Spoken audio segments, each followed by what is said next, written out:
Un chef-d'œuvre pour le roi, le château de Chambord.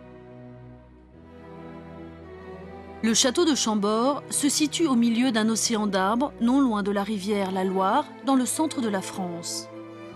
Sa façade possède de nombreuses tours, une véritable couronne de roi. Le château remonte à l'époque de François Ier.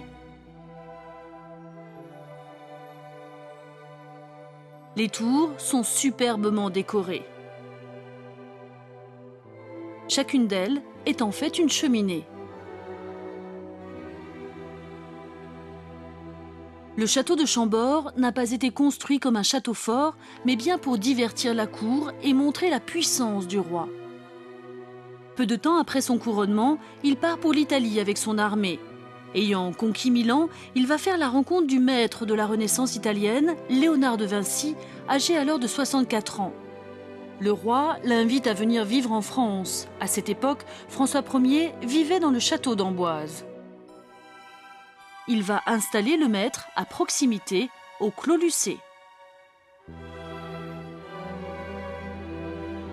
Le roi rendait visite à Léonard de Vinci presque tous les soirs, et ensemble, ils parlaient jusque tard dans la nuit. C'est lors de ces longues soirées que l'idée est venue de construire une nouvelle ville. Vinci dessina un croquis afin d'établir le plan d'une cité idéale.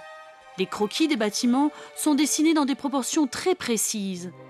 Il y a des escaliers dans les 4 coins du bâtiment afin que les gens puissent aller et venir librement.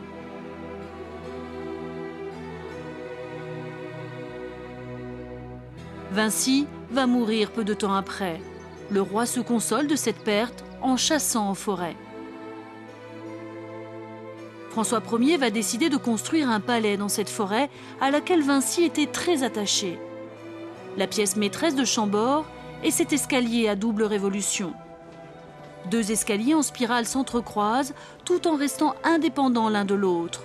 Le roi va concevoir cet escalier afin de rester fidèle à l'esprit de la ville idéale qu'avait esquissé Vinci.